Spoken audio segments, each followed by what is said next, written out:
Everybody, Scoutcrafter here again. It's Friday, TGIF. We're here at beautiful Frank Brush Barn for our tool meet. Now, we haven't been here in over a year because of COVID, so you can see what a beautiful day it is. I'm here early, walking around the grounds. It's just absolutely beautiful. Let me show you a couple things. I think later on I found a way I can make a few extra dollars. I'm going to set up a booth, see how much I make, and let's see what we got going on today. As you could see, it was an absolutely beautiful day. The sun was shining, it was low humidity, nice temperature. Everything was just a perfect day. And look how nice they keep these fields, how nice and maintained. The lawn, it was all cut. It's just a beautiful time to be at the barn. Hey boy, look at you. I should have brought some sugar cubes for you, huh? What a good boy. You like this, huh? That's a good boy. Well, if I'm going to make some money, I better get started. Now, I knew it would be a little bit slow at first because, you know, the crowds were just coming in, but I figured I'd just be patient, and sure enough, my patience was rewarded because it wasn't long before I got my first customer. Pucker up.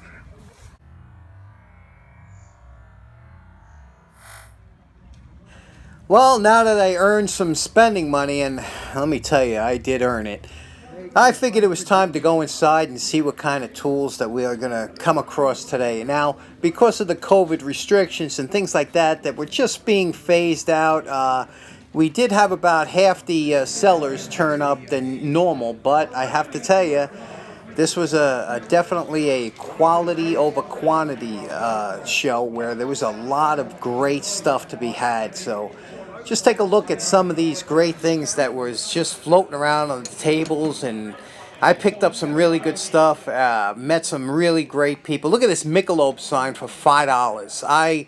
If I was a beer drinker, I'd buy it. But really great stuff, great people. We'll talk more about it when I show you what I bought. That's my brother over there. He had a horse. He sold his collection, $3,000.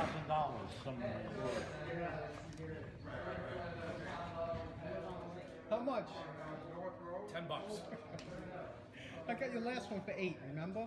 This one's full. I think the other one was that empty. Yeah, no, it was full because I wanted the polish.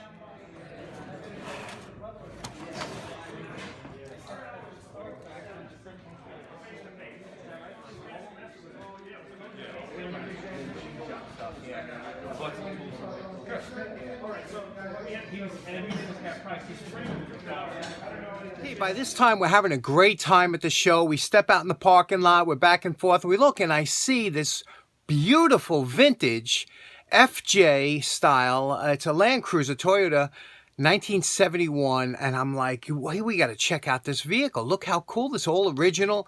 And it turns out it was my buddy Romel's. I didn't even know it. Romel, great guy. And he came over after he saw us looking at his truck. I was like, I had no idea this was yours. Check this out. 1971. I trained it up to the chassis and I drove it to the body shop. Now, what's really cool is Romel actually takes this to, I think it's Roush Creek in Pennsylvania, and he does four-wheeling with this, and he actually drives it and four wheels with it. So look at that. What a beauty, huh? And it wasn't really, I didn't drive it on the beach. John, try not to steal my truck. So it's a straight 6. Yes. Wow. It's all original. 71? 71, yes. So all in all, it was a fantastic show, had a fantastic time, and we have the next one coming up sometime in August. Believe it or not, I was very good. I didn't buy a lot of things that I wanted to. I mean, I could have left there with a pickup truck full of stuff. But let me show you some of the cool little items that I got, and there's kind of stories involved with each one. Let's check it out. Okay, the first item I bought at the show was this beautiful 3/4 inch breaker bar by Herbrand. You see that? And it's a Herbrand, and you can see it's H15 is the model number.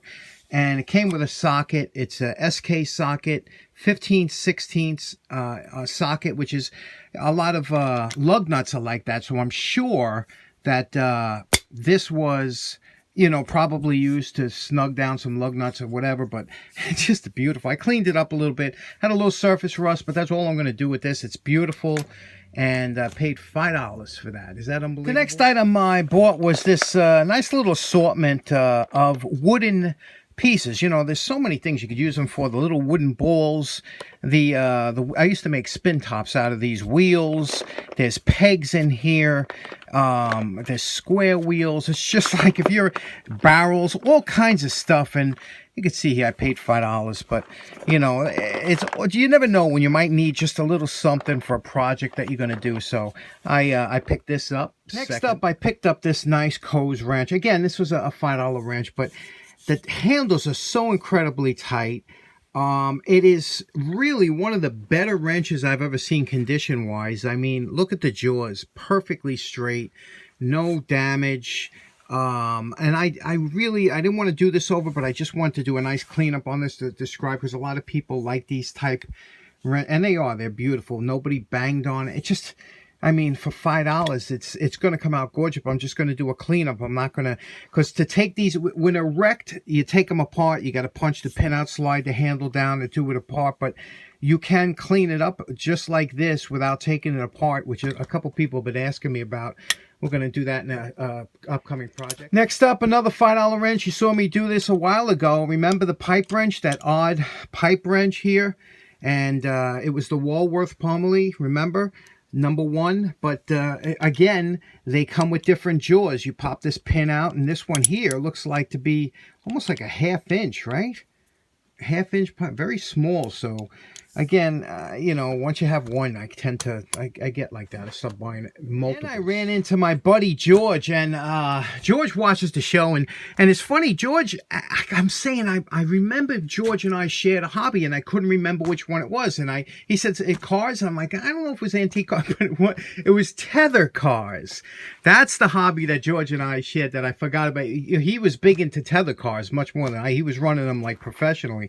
But here, he brought this wrench, and he says, here's a good wrench for you to do on the channel. And it's interesting because it's a Westcott, you see, but it's a strange, because it feels almost lightweight. And I know it sounds strange, but it feels lightweight. It's a, you know, it's a 10-inch, number 80. And the funny thing is, you know, it's got that jaw here, like almost like a pipe jaw, you know, where it's clamped down like this. But it's in such good shape as far as no slop, nobody beat on it. And the only thing George wanted us to do was he says, I want you to, he says, for the color, make it like a deep red, you know, not the Scoutcraft red, like a deeper red. So I know exactly what we're going to do with this. So we'll be doing this soon. This looks like a fun little project, especially when we customize it with a nice deep red. He was like a maroon red, you know, something like this rug. Next up, I ran into my buddy Bruce, great guy. Bruce is always at the shows, and he's always such a great guy. And he told me he had a lock for me that he mentioned during one of the emails, and he says it's a nice Reese, and it's a U.S. lock, and what that means, it's a made to military specs. It is an all brass lock, you know, which was used for weather resistance, and it does have the key on there. But then I also bought from Bruce, because he has some great buys on his table. You know, one of the perfect handle style handle, but this is real tight. So I picked this up, but it just needs a regrind, you know. And I think this might have been an American one, because I think it had the, you know, the size here like the other ones used to. You see that little indent, but it does need a regrind. We'll regrind that. That's always good practice. Look at these, you know, the wide chisels, and I like, but this one here, see this one here? This is a Dasco. Dasco made a lot of chisels, pry bars, crowbars. We did a few of them. But it's just, I kept looking at this and kept looking at this. And I was like, boy, this would clean up nice. And with that recess in there with a little color. So we're definitely going to do that. But my best I stole this from Bruce. These were $2 each. Brass. You know how much brass goes for these days. But I go through a lot of these. Brass. nuts and screws and small bolts. I mean, so had to pick these up. Great stuff. And Bruce, thank you so much. We'll be getting working on this lock. That's going to be a lot one of the first things I do when I get my nuts or hardware home is I like to transfer my hardware into jars. And I like jars. Yes, they can. But like I said, I've only broken 2 jars in maybe 30 years that they dropped. And, you know, I just like them because they don't get scratched up and they're clean. I just like jars. You know, that's why I keep my hardware in. So I was looking for the appropriate jar that would hold these. And, you know, this one here had apple butter. You ever eat apple butter? This one here had that. But this one here was a pickle jar. And the funny thing about pickle jar, what I like about it, they're wide mouth, so it's easy to get in to look what you're looking for. And also, you don't have to twist and twist. It's you know, a 1/16 of a turn to lock it up. And they're good jars, and it's ornate. It's nice, right? Now, when you put them in glass, it's so easy to look in here and just look through the side. And you can, if you're good, you can tell the size from looking at it, you know. But and you can even look at through the threads to see if it's a fine thread or coarse thread. But that's why I like a jar so much. It's so easy to see what's in there, and then you just rattle around. And okay, next up, you know, I'm a big pencil fan. My buddy Richie came to the show and he gave me these pencils, and you know, I actually prefer a round pencil, because I just like the way it fits in my hand. I just always liked a round pencil. Now, they made them kind of an octagon shape or a hexagon, it depends, but they do that so it kind of doesn't roll off whatever you're working on. But the round ones are just so much more comfortable to me in the hand. This is from Thomas Dement. Remember, he sent this one in, and I love, like I said, the round ones, and you could tell the cedar on here. Well, this one here was an advertising pencil, and Richie got this, and it was F.W. Hornekamp Company, and they were in the Bronx. And you could see they were a woodworking store, and they had, you could see here, pre-finished plywood, edge banding, lumber. They had all kinds of stuff. And now these pencils, it said 125 years. So he said he had them for a long time. So I looked it up. 1871, they were established, and they 125 years. So that means he got these about 1996. So he's had them since 96, which is 25 years. And I said, wow, isn't it something how time flies? And you know, that's the beauty of pencils. Like it'll work 100 years from now. This will work as good as it did from the day it was manufactured, where you get a pen. I don't know, pens just, they annoy me. They annoy me. Thanks very much for those, Rich. And next up, I got this beautiful, look at this nice little vise, right? I mean, it's pretty much intact. It just needs a pressure plate down here. But, you know, this was $1. And how could you pass by a vintage vise for $1, especially when it's got that kind of rust that we like, the orange type. Not the one that's embedded deep, but we'll throw this in the vinegar for a while and let it do its magic. And then we'll just give it a quick cleanup, but for $1, right? Later on, my mentor, Dan, was there. And Dan is always, you know, we always have a great time talking. You know, he hit a lot of traffic going out there today. I kept asking everybody, I wonder where Dan is. I wonder, he's usually there early like me, but he got hit with like an hour and a half traffic sitting in.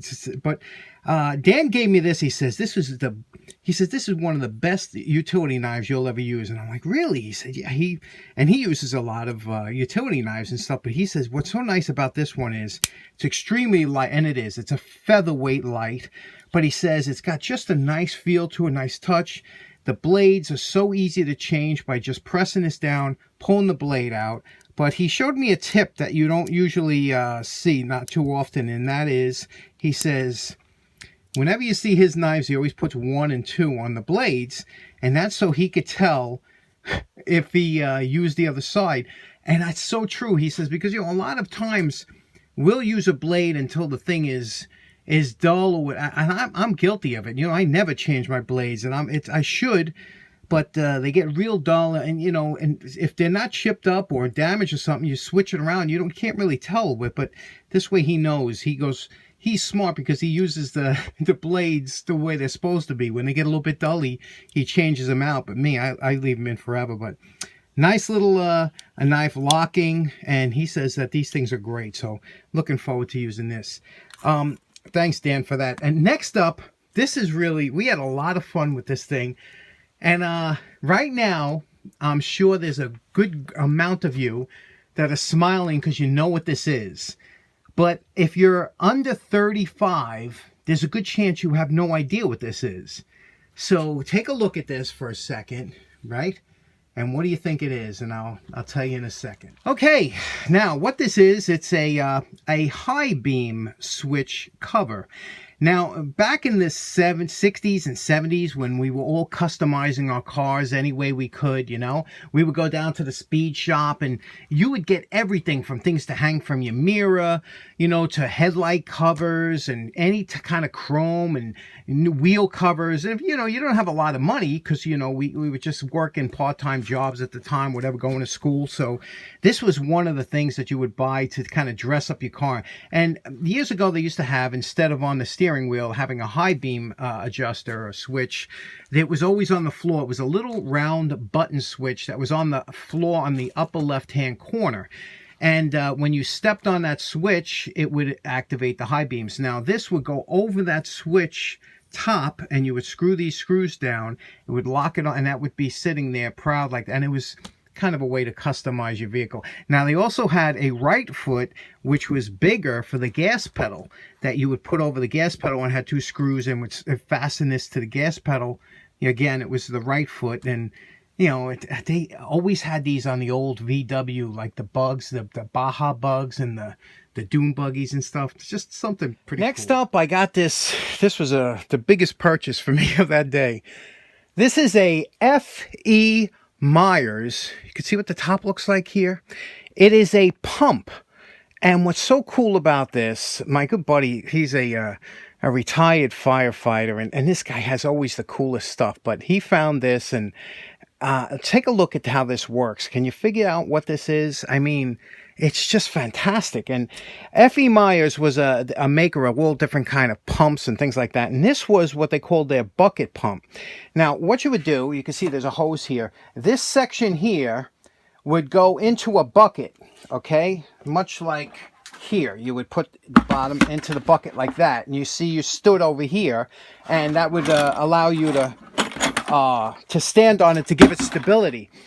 And what happens, this is all copper and brass, and you would raise and lower the handle like this, okay? And when you did, it would force water, or what a lot of times you would have in the buckets was your sprays that you would spray your trees with, your insect sprays or your things like that. And it had different nozzles on it. Now, these are listed a lot of times as bilge pumps, and although you could use them for a bilge, but this one was made to be a sprayer for agriculture.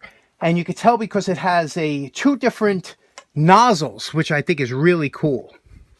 Now you can see here the two different nozzles. You know, this nozzle was adjustable. It could adjust like this, but what you do is you would take this nozzle off when you wanted to change it, and the other nozzle would, you can see here, it's a solid little threaded post up here that would hold your spare nozzle, whichever one you want to use, and you could put the other one here so you wouldn't lose it. How cool is that, huh?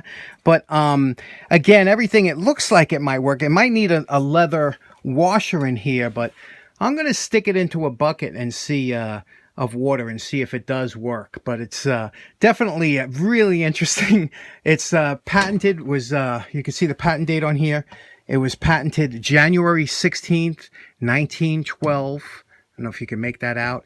And the model number is 2813, Myers. Now, by the way, incidentally, I paid $20 for that antique pump, but I'm have it soaking in some water now to see if I can get the leather plunger to expand a little bit and see if we can get that thing to work.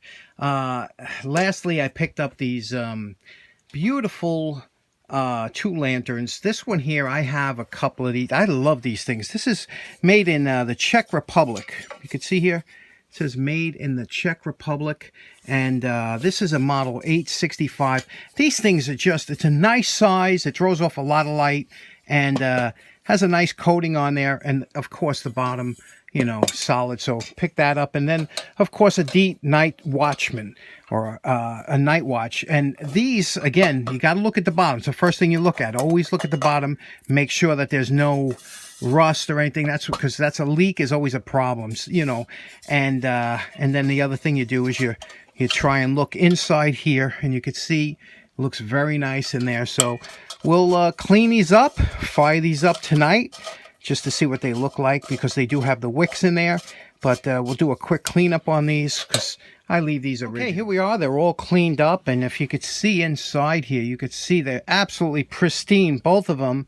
Not a speck of rust inside. That's always wonderful to see when you can see inside. And of course, like I said, the bottoms. But all we did was just cleaned everything up. Everything is lubricated. Now later on, we trimmed the wicks, cleaned the globes, and we'll fire these up later on. But this is what, you know, these are user lamps, and that's why you just keep them nice, rust-free, and they work. Now we got a couple hours before it gets dark. I thought I would just tell you one other great part of the show was meeting Tom Gunn. Now, I don't know if you know Tom Gunn. You know, I'm sure I mentioned him before on the channel. He has a great channel. He does tool restorations, and he's having a lot of fun over there. And that's, you can always tell somebody that's having a lot of fun in their channel compared to somebody that's just going through the motions, right?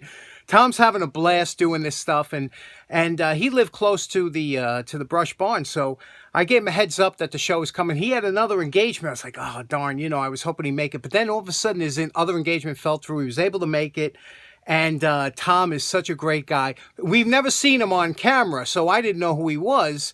And honestly, you know, he sounds older than he looks. He looks like he's a kid, you know. And the funny thing is that Tom collects S&K, and we hooked up a really good deal at the show. And if you want to see what Tom got, I think, in all honesty, he got the best scores of the day. I got some good stuff, but Tom got the best stuff. So I'll have a link to his channel. Go check out what he got. You're going to love it. He got some great stuff. And I'm always happy. You know, we all like to see everybody get a good score. You know, that's the beauty of this hobby. When you go and you meet other guys, nobody's trying to, you know, screw other people over. You know, it's like everybody's out there to have a good time. And if you get something great, everybody's happy for you. You know, sometimes, a lot of times, we'll see a deal that's just so good, but we don't have any more room. You know what I'm talking about. But anyway, it was so nice to meet Tom. Go check out his channel and the video he made about the show. Here they are in all their glory. They're both lit up. We have the Dietz to the right, and we have the Czech Republic lantern to the left. And you could see that, let me cut the flashlight here, and you could see how nice these light up the area. You can see here, this has the fluted lens here, which really helps separate that light and give you a lot more bang for the dollar.